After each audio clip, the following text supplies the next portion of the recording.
저는 예수님께서 너는 나를 누구라 하느냐 라고 하신 그 질문에 대답하려고 시도했었던 사람 중 하나였습니다.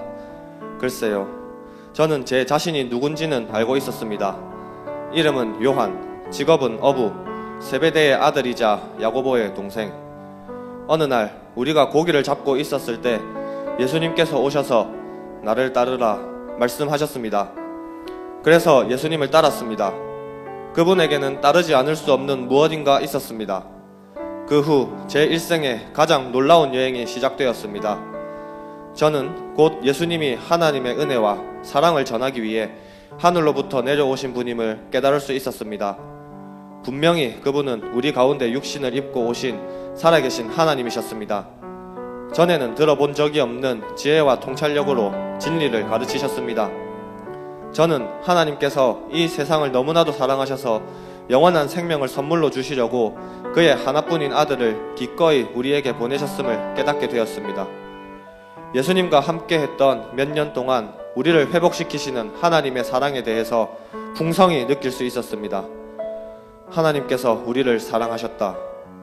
하나님께서 우리를 사랑하셨다. 그 말씀을 예수님은 희생으로 보여주셨습니다. 제가 어떻게 그 사랑에 보답하지 않을 수 있겠습니까? 제가 직접 목격한 것들은 정말로 놀라운 것이었습니다. 예수님은 물로 포도주를 만드셨고 수많은 사람들을 기적적인 방법으로 고치셨습니다. 몇 조각의 빵과 몇 마리의 생선으로 수천 명을 먹이셨습니다. 눈먼 자를 눈뜨게 하셨고 죽은 자를 다시 살리셨습니다. 무리를 걸었고 풍랑을 잠잠케도 하셨습니다. 예수님은 이 모든 일을 통하여 하나님의 사랑을 우리에게 나누어 주신 것입니다.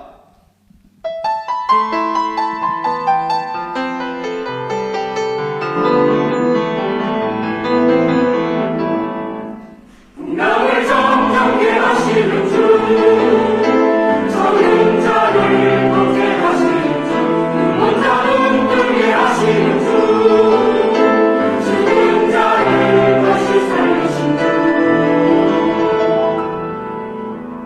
거룩한 하나님의 아들, 목숨의 아들로 모시려 모든 이의 종이 되시고 주님과 생명 되셨네. 풍랑을 잠잠케 하시는 주, 젊은 자를 걷게 하시는 주, 눈먼 자 눈뜨게 하시는 주, 죽은 자를 다시 살리신 주, 물로 포도주 만들고 죽은 자를 일으키신 주, 오병의 여로 수천 명의 배고픈 자를 먹여주신 주,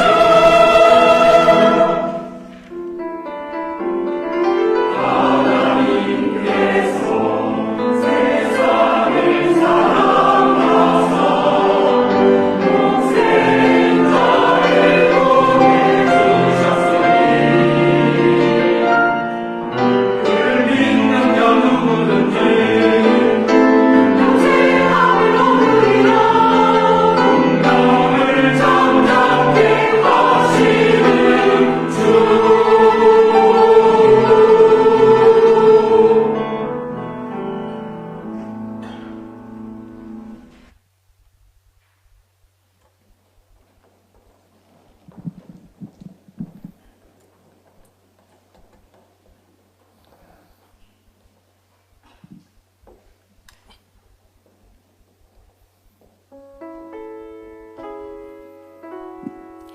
예수님은 저를 반석이라고 부르셨습니다.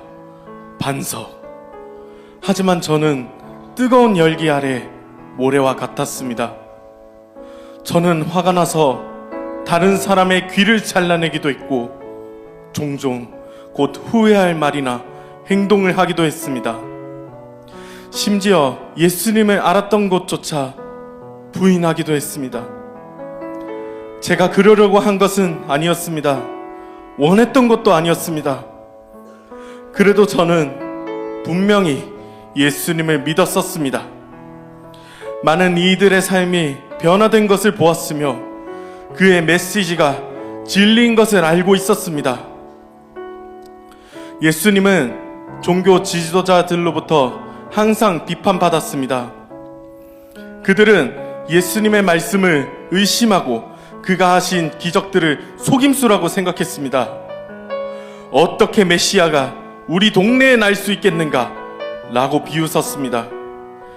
그들은 마치 눈앞에 있는 진리도 못 보는 눈먼 사람 같았습니다. 그들은 원래 종교적인 일에 있어서 일치하는 법이 없었는데 예수님이 그들의 공동의 적이라는 데에는 일치했습니다. 왜냐하면 예수님은 그들에게 위협적인 존재였기 때문이었습니다. 예수님께서는 그들 종교 지도자들에게 미혹되지 말 것을 제자들에게 경고하셨습니다. 하루는 예수님께서 우리에게 질문하셨습니다. 너는 나를 누구라 하느냐? 저는 제가 믿고 있었던 그대로 확신에 차서 대답했습니다. 주는 그리스도시요 살아계신 하나님의 아들이십니다. 이것은 고민해 볼 시간이 필요하지 않았습니다. 저는 예수님의 삶과 사역에 있어서 바로 앞에 함께 있었던 사람이었습니다. 저는 예수님의 마음을 알고 있었습니다.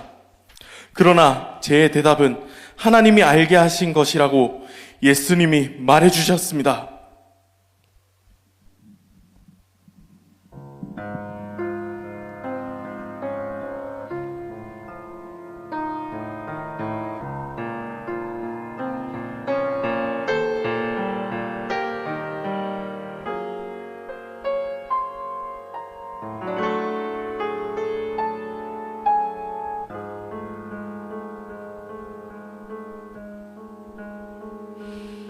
하나님 사랑 날 위하여 하늘 영광 버리고 오셨네. 저 높은 별 낮고 낮은 땅 위에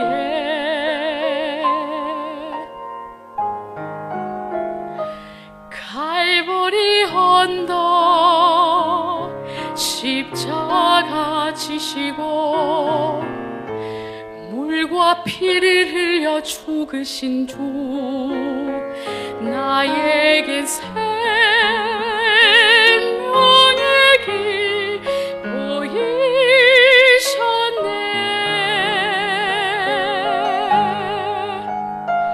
저 하늘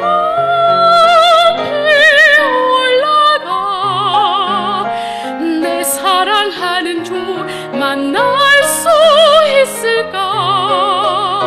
저 바다 끝에 달려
예수님은 누구신가요? 글쎄요, 저는 잘 알고 있다고 생각했습니다. 예수님은 종종 예루살렘 외곽, 베다니에 있는 저희 집에 방문하셔서 같이 식사하시고 쉬시고 대화하셨습니다. 하지만 예수님의 이번 방문은 뭔가 달랐습니다. 우리들은 우리의 오라버니 나사로의 죽음을 애도하고 있었는데 예수님은 4일 만에 도착하셨습니다. 저의 언니인 마르다가 밖에 나가서 예수님께 인사하고 나서 제게로 왔습니다. 마리아야, 예수님이 널 보기 원하셔. 저는 일어나서 예수님을 보기 위해 바삐 나갔습니다. 나사로는 어디 있느냐? 예수님께서 물으셨습니다. 우리들은 예수님을 무덤으로 안내했습니다. 우리들의 바람과는 달리 예수님은 돌을 옮겨 놓으라고 하셨습니다. 나사로야, 나오너라. 바로 이 순간이 제 존재의 근본이 뒤흔들린 순간이었습니다. 제 오라버니, 바로 죽은 제 오라버니가 살아서 무덤 밖으로 걸어 나왔던 것입니다. 여러분들도 예상하듯이 이 소문은 순식간에 퍼졌습니다. 모든 지방으로부터 사람들이 죽은 자를 다시 살리신 예수님을 만나기 위해서 몰려들었습니다. 오래 지나지 않아 예수님께서 베다니에 있는 저희 집으로 돌아오셨습니다. 그때는 모든 사람들이 큰 축제에 참여하기 위해서 예루살렘으로 몰려드는 유월절 직전이었습니다. 우리들은 오라버니 나사로도 함께 같이 식사하고 하나님의 신실하심을 찬양했습니다. 며칠 후에 예루살렘으로 들어가시는 예수님을 만나게 되었습니다. 믿기 힘들 정도로 많은 군중들이 흥분해 있었습니다. 마치 왕족이나 전쟁 영웅이 나타난 것 같았습니다. 예수님이 나귀를 타고 성으로 들어오실 때 온 군중들이 환호했습니다. 사람들은 종려나무 가지를 흔들면서 외쳤습니다. 호산나, 찬송하리로다. 주의 이름으로 오시는 이여, 영광의 왕께 호산나.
저는 빌라도입니다.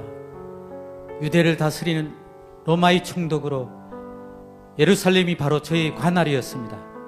저는 예수에 대해서는 많이 알지 못했지만 들리는 소문은 매우 격하고 소란스러웠습니다.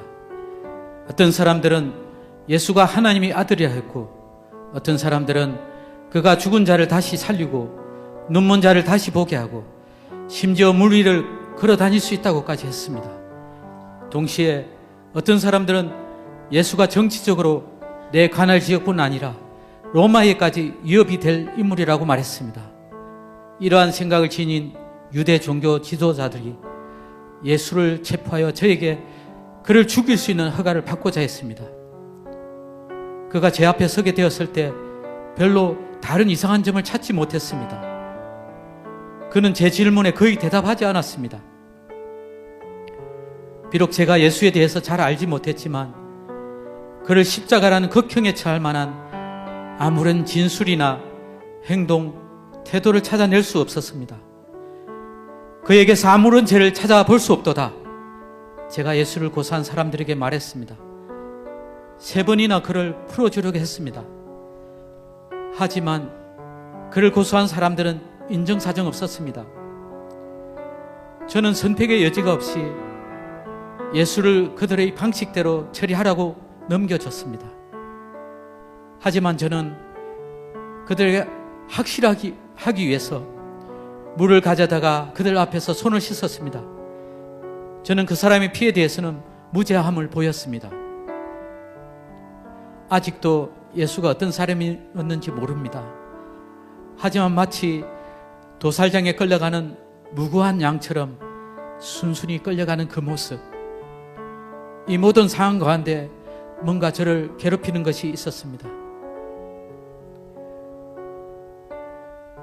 어떤 무거운 짐이 그와 저에게 지워져 있는 것 같은 느낌이 들었습니다.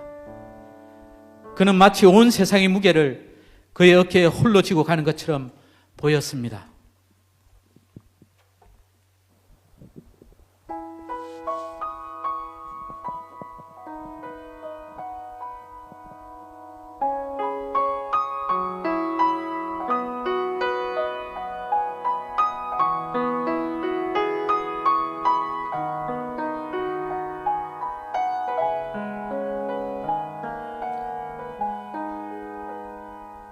주님이 홀로 가신 길 나도 따라가오.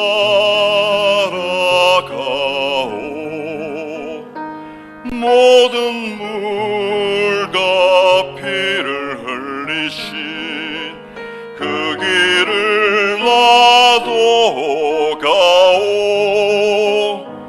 험한 산도 나는 괜찮소. 바다 끝이라도 나는 괜찮소. 죽어가는 저들을 위해 나를 버리길 바라오. 아버지 나를 보내주오. 나는 달려가겠소. 목숨도 아끼지 않겠소. 나를 보내주오.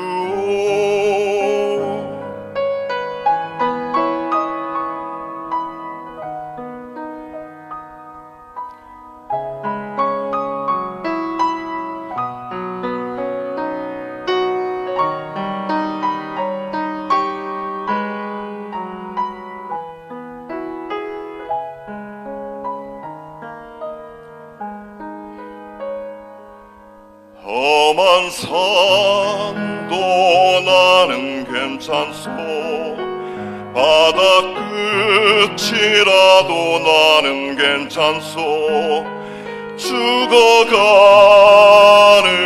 저들을 위해 나를 버리길 바라오. 아버지 나를 보내주오. 나는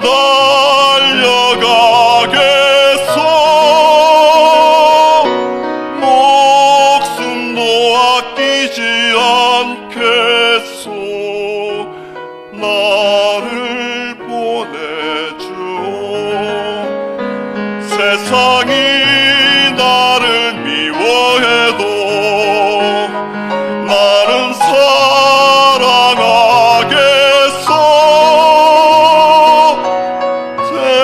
세상을 구원한 십자가 나도 따라가오.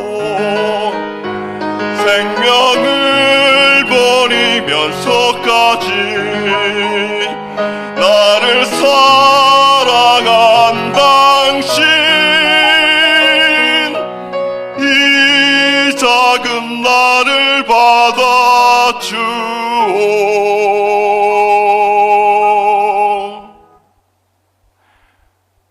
나도 사랑하오.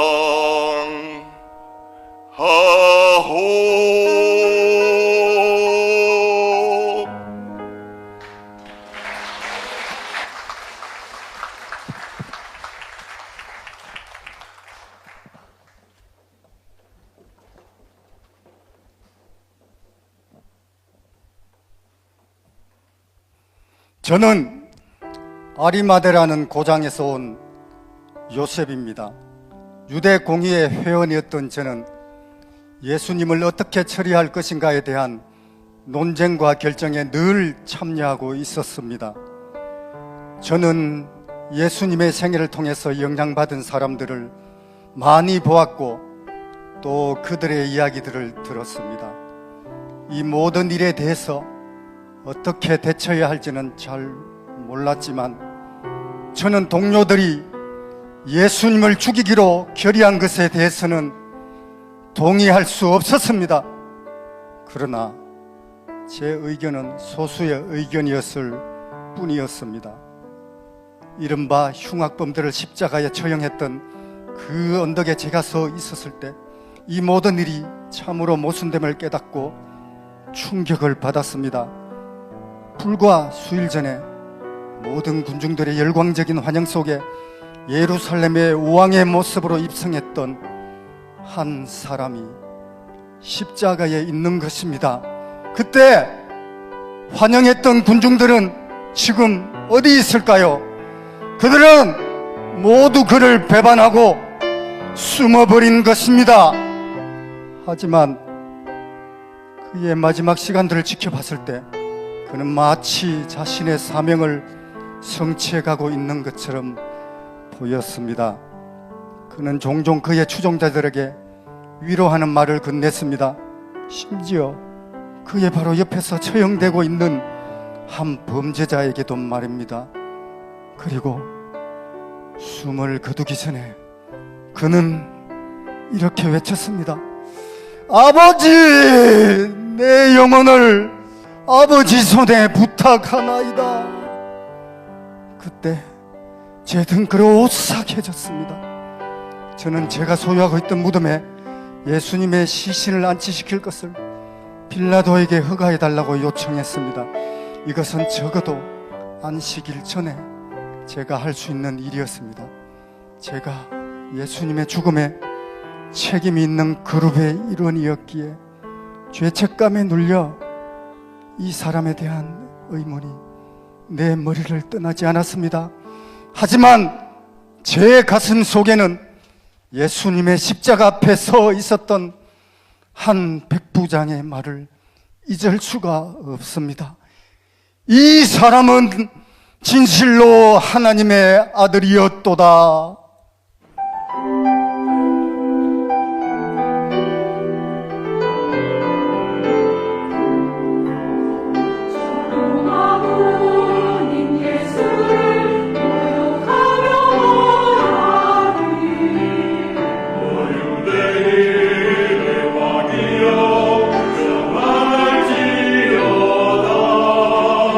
그 머리에 다시 던지고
일요일 아침이었습니다. 제가 십자가 곁에 서서 예수님이 돌아가시는 것을 본 지 며칠 전인데 몇 주는 지난 것처럼 길게 느껴졌습니다. 예수님의 시신에 향유를 바르려고 무덤으로 가던 길에 지난 추억들이 떠올랐습니다. 예수님께서는 저를 귀신 들렸던 것으로부터 자유하게 하셨을 뿐 아니라 수많은 사람들을 질병과 죄로부터 건져내셨습니다. 사람들의 몸을 고치고 위로하셨을 뿐 아니라 사랑과 은혜의 메시지로 변화된 삶을 살게 하셨습니다. 하지만 지금은 그 모든 것이 다 아무것도 아닌 것처럼 느껴졌습니다. 제가 무덤에 도착했을 때 무덤 입구 돌문이 굴려져 있는 것을 보았습니다. 저는 놀라서 바로 베드로와 요한에게 달려가서 말했습니다. 그들이 예수님의 시신을 가져갔어요. 그들이 예수님의 시신을 어디에 두었을까요? 베드로와 요한은 제 말을 듣고 무덤으로 달려갔습니다. 그리고 다른 제자들에게 이 일을 전하기 위해 뛰어갔습니다. 제가 무덤 밖에 서서 울고 있었을 때 무덤지기처럼 보이는 한 사람이 제게 다가왔습니다. 여자여, 어찌하여 우느냐? 그가 물었습니다. 제가 대답했지요. 주여, 당신이 예수님을 옮겼거든 어디 두었는지 이르소서. 그리하면 내가 가져가리이다. 마리아야. 그가 부드럽게 부르셨습니다. 바로 그 음성이셨습니다. 그 순간 마치 제 눈에 있던 비늘이 벗겨지는 것 같았습니다. 제가 가졌었던 모든 질문과 의심이 순간 사라져버렸습니다. 저는 제 앞에 서 계신 이분이 바로 예수님, 살아계신 그리스도임을 알 수 있었습니다. 저는 황홀한 마음으로 제자들에게 전하러 달려갔습니다. 살아나셨어요. 예수님께서 죽음에서 부활하셨어요. 제가 그분을 만났어요. 예수님께서 살아나셨어요.